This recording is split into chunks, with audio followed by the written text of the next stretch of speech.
Welcome to আমার মেচো বন্ধুরা, আপনাদেরকে আবার একটা নতুন ভিডিওতে স্বাগত জানাই। আজ আমার পরপর 3 দিন ছুটি ছিল কাজের। 30শে চৈত্র, 31শে চৈত্র মানে চড়কের দিন আর পহেলা বৈশাখ, এই 3 দিনের ফিশিংয়ের ভিডিও নিয়ে আপনাদের সামনে আসছি। ভোরভোর বেরিয়ে পড়েছি প্রথম দিন। বন্ধুরা পৌঁছে গেছি নদীর পাড়ে। সব সেটআপগুলো ফেলা হয়ে গেছে। 3টে হুইল আর 3টে বোতল আছে। 3টেতে আছে পপ আপ বোতলগুলোতে, আর 3টে হুইলে আছে লাড্ডু ছাতুর টোপ। তো এই আজকের আয়োজন। ছোটো মাছগুলোকে খাবার দিতে আমার খুব বেশ মজা লাগে। ওরা যখন খাওয়া দাওয়া করে, নড়াচড়া করে, দেখতে খুবই মনটা মুগ্ধ হয়ে যায়। বন্ধুরা ভিডিওটা ভালো লাগলে অবশ্যই লাইক করুন, সাবস্ক্রাইব করুন এবং আপনাদের মেচো বন্ধুদের সাথে শেয়ার করুন। দেখতে থাকুন। কিছুক্ষণের পরেই আমার প্রথম নদীতে প্রথম কাতলা হিট হবে। লোকেশন আমার চাচা, সুপার চাচা। এই আজকের হিট, ফার্স্ট টাইম কাতলা।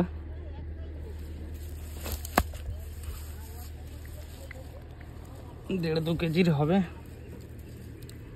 জবরদস্ত কাতলা। দেখুন হোয়াইট পপ আপে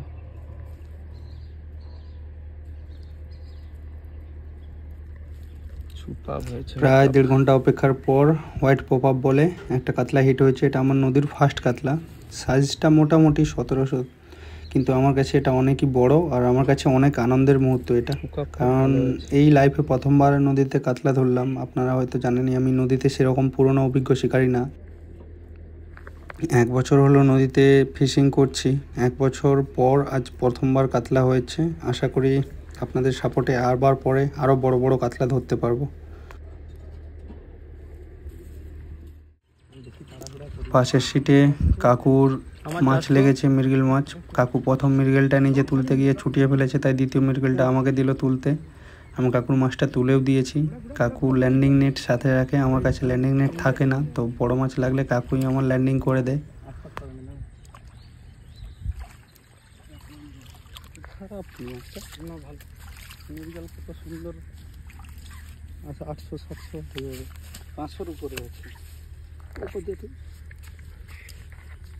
এই যে কাকা, এই যে চারটো, এই যে মৃগেল মাছ। ঠিক আছে দাদা, বেশিক্ষণ রেকর্ডিং করে 40-45 সেকেন্ডে দেখছি। আর ঝুঁকি দিবি তো, কাটা ছাড়িয়ে তুই একটু হেল্প করে দে। দেখুন মেচো বন্ধুরা, কাকার মাছ আগেরটাও মিস হওয়ার কারণ কাকা এত জোরে হিট করে যে মাছের মুখ ফুক এমনিতেই ফেটে যায়। দেখুন মাছটা এইটুকু কাঁটাতে ঝুলে এসেছে। আমি অনেক আরামসে খেলে খেলে মাছটাকে তুলেছি, খেলে চলে যায়। আর মৃগেল মাছ জানেন আপনারা যে মৃগেল মাছ এমনিতেই প্রচুর পরিমাণে মুখ ঝাড়ে, ছুটে যাওয়ার চান্স অনেক বেশি থাকে। এই আমার প্রথম দিনের মাছ। সকাল থেকে প্রায় সন্ধ্যা অবধি একটা কাতলা হয়েছে, 2টো মৃগেল মাছ মোটামুটি। আর একটা মাছ, এটা আপনারা হয়তো জানেন, এটা লাড্ডুতে ভুল করে পেটে গেঁথে চলে এসছে। এটা হলো ট্যাংরা মাছ। মাছটা খুবই সুস্বাদু হয়, আমার পছন্দের একটি মাছ। এখন প্রায় কমই পাওয়া যায়। নদীর ফ্রেশ মাছের স্বাদ আর রং দুটোই আলাদা। মাছের রংটাও খুব সুন্দর হয় আর মাছের স্বাদটাও খুব সুন্দর হয়। আস্তে আস্তে আরামসে। বন্ধুরা মাছ লাগলে কেউ এইভাবে ভুল করবেন না। মাছ চলে যায় চলে যাক, পরের বারে আবার পাবেন, কিন্তু নিজের হাতে কাঁটা ফোটাবেন না এইভাবে। এই দাদা মাছটা লেগেছে, ল্যান্ডিং নেটটা আনার মতো টাইমও দেয়নি। নিজে জলের ভেতর থেকেই মাছকে ধরে তুলছে, দেখতেই পাচ্ছেন আপনারা। হাতে পাতে 4-5 জায়গাতে নিজের কাঁটা গেঁথে নিয়েছে। এভাবে আপনারা ভুল করবেন না। মাছ চলে যায় চলে যাক, পরের বার আবার ধরতে পারবেন। সাবধানে ফিশিং করুন, সবাই সুস্থ থাকুন। কারণ ফিশিংয়ের টাইমে তাড়াহুড়ো করে এক্সাইটমেন্ট একটা আমাদের মধ্যে কাজ করে মাছ লাগার পর। তখন নিজের মধ্যে একটু পেশেন্স ধরে রাখবেন যাতে এই সব ভুলগুলো না হয়, না হলে আপনার নিজেরই ক্ষতি হবে। আজকে অনেকজন শিকারী এসেছিল আমার পাশে, একজন এদিকে কাকা, ডান দিকেও 2জন বসে পড়েছিল। সারাদিন সেরকম মাছের খুব একটা ভালো খবর নেই। এই দাদারই একটা মৃগেল লেগেছিল, না হলে আর মাছ পড়েনি। বাট সন্ধ্যের পর আমার বড় মাছ হিট হয়েছে। দেখুন এই আমার বন্ধু আজকে সন্ধ্যা অবধি আমার সাথে ছিল, এই যে আরেক ভাই। আর এই আজকের হিট জ্যাম্বো সাইজ। সন্ধে হয়ে গেছিল, সব বড়শিগুলো প্রায় গুছিয়ে নিয়েছি। সে টাইমে লাড্ডুতে গাঁথা হয়ে বসেছিল। প্রথমে ভাবলাম 500 গ্রামের কোনো মাছ হবে, পরে যখন মাছটা টানা হিঁচড়ে শুরু করলো খেলে দেখলাম মাছটা প্রায় 4 কেজি 200 ওজনের ছিল। দেখতেই পাচ্ছেন আপনারা, খুব ভালো সাইজের গোল্ডেন কাপ। আর এই মাছ আমার এই প্রথমে লেগেছিল নদীতে, এত বড় সাইজের মাছটা। প্রায় টাইমই আমার বড়শির সামনে মাছ দিয়ে চলে যেত, বাট ফাইনালি লাস্ট মুহূর্তে আমার বড়শিতে ধরা পড়ে গেছে। তো হাই গাইস, ফাইনালি এতদিনের কষ্ট, এতদিনের পর একটা সফলতা হলো। সকাল সকাল সেই পিঁপড়ের ডিম পাড়তে গিয়ে কি কামড়ানো ভাই। এই যে ফাইনালি রেজাল্টটা দিল আমাদের। 10টার বেশি কাঁটা হুক হচ্ছে, দেখছো মাছের কোনো মতে ভাগার চান্স নাই। প্রথমে বুঝতে পারিনি যে এত বড় মাছ গাঁথা হয়ে বড়শিতে বসেছিল, কিন্তু পরে বুঝতে পারলাম কেন বসেছিল।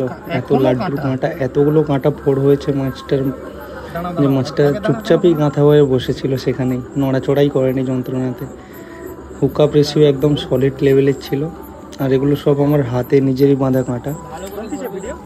বাচ্চা শিকারির নাম রেখেছে, মোটামুটি খালি হাতে বাড়ি যেতে হয়নি। তৃতীয় দিনও লাস্ট টাইমে মোটামুটি একটা ভালো সাইজের মাছ হিট পেয়েছি।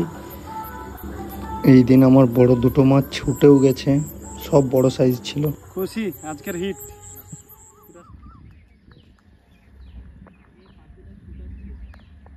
মেছো বন্ধুরা, আমরা যারা নদীর পাড়ে শিকারে যাই সব সময় এইসব থেকে আপনারা সাবধান থাকবেন এবং পাশের জনকেও সাবধান রাখবেন, কারণ কখন কোথা থেকে এগুলো বেরোয় আমরা নিজেও জানি না।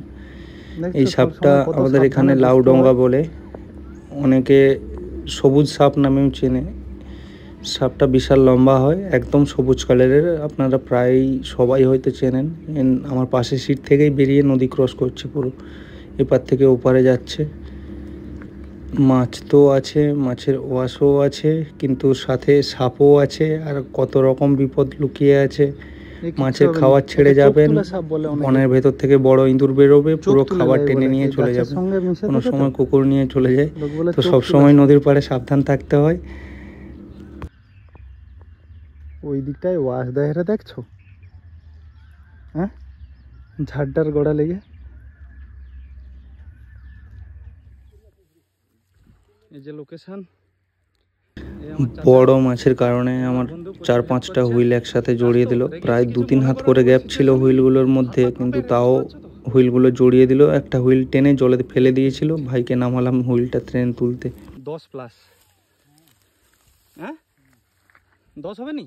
আমি বললাম 10+, অভিজ্ঞ শিকারী বলে দিল 10 হবে না। বাড়ি এসে ওজন করলাম 9 কেজি।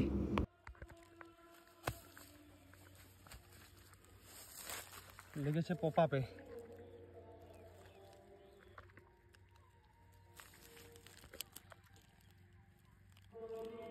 কাকা আসো না, একটু ভিডিওটা বানাও। চাষ তো নামাইছি জলে তোমাকে হাত পাক করিয়া, গাল ফাল দেখে কিছু খারাপ ভাবনি। সত্যি করে ছাতি ডিপ ডিপ করছে, মানে এত বড় মাছ তো, কতগুলা মন নয়। একে দেখাও।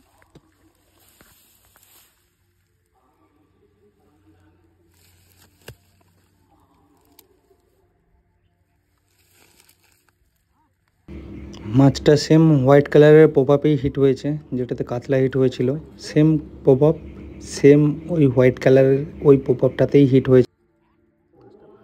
যেভাবে ল্যান্ডিং করছিল পুরা পালিয়ে যেত। তুমি দেখছো ল্যান্ডিংটা? তারপরে ধরো কাকা সিনিয়র এক্সপিরিয়েন্স वाला, কাকা ল্যান্ডিং করেছিল, কিন্তু বড় মাছ হওয়ার কারণে একটু ভুল করে ফেলেছিল। মাছটা ছুটে যাওয়ার চান্স ছিল, কিন্তু ভালো হুকআপ হওয়ার কারণে মাছটা ছুটেনি। পপআপে সিঙ্গেল কাঁটাতে হুকআপ হয়েছিল, আর খুব ভালো হুকআপ হয়েছিল। তো পপআপের যদি ফিড কিভাবে বানাতে হয়, মতলব মানে পপআপের খাবার কিভাবে তৈরি করতে হয়, যদি আপনারা জানতে চান তো কমেন্ট করে অবশ্যই জানাবেন। আমি পরের ভিডিওতে আপনাদের সাথে খুব ভালোভাবে শেয়ার করব। আর আমার আগের ভিডিওতে পপআপ নিয়ে কিছু নলেজ দেওয়া আছে। পপআপ ফিশিং আমাদের এখানে সেরকম খুব কম মানুষই করে, কিন্তু যেসব জায়গায় মাছগুলো খাবার খেতে চায় না, খুব কমই শিকার ধরে, সেসব জায়গায় পপআপ খুব কার্যকরী। যারা পপআপ ফিশিং সম্বন্ধে জানেন তারা খুবই ভালোভাবেই জানেন যে পপআপ ফিশিং কী আর পপআপ ফিশিং কতটা কার্যকর। পপ আপ আমি এগুলো সব নিজেই তৈরি করি। পপ আপ আর ফিডার দুটোই আমি নিজেই বাড়িতে বানাই। তো কারো যদি পপ আপ সম্বন্ধে ইন্টারেস্ট থাকে বা পপ আপ নিতে চান তো আমার সাথে আপনারা যোগাযোগ করতে পারেন, আমি ডেলিভারি করে দেব। আর পপ আপের সম্বন্ধে আরও একটা জিনিস বলতে চাই, পপ আপ কিন্তু স্থির জল ছাড়া কি হালকা টান জল ছাড়া আপনি ইউজ করতে পারবেন না। মাছটা বাড়ি নিয়ে আসার পরে বাড়িতে তো সবাই খুশি, বাড়িতে প্রায় 20 জনের মতো আত্মীয়রাও এসেছিল। পহেলা বৈশাখের দিন বড় মাছ লেগেছে, সবাই বাড়িতে খুশি। আপনাদের যদি ভিডিওটা ভালো লাগে তো প্লিজ লাইক করবেন এবং কিছু যদি জানার থাকে অবশ্যই কমেন্ট করবেন। সাথে থাকবেন মেচো বন্ধুরা, সাপোর্ট করবেন।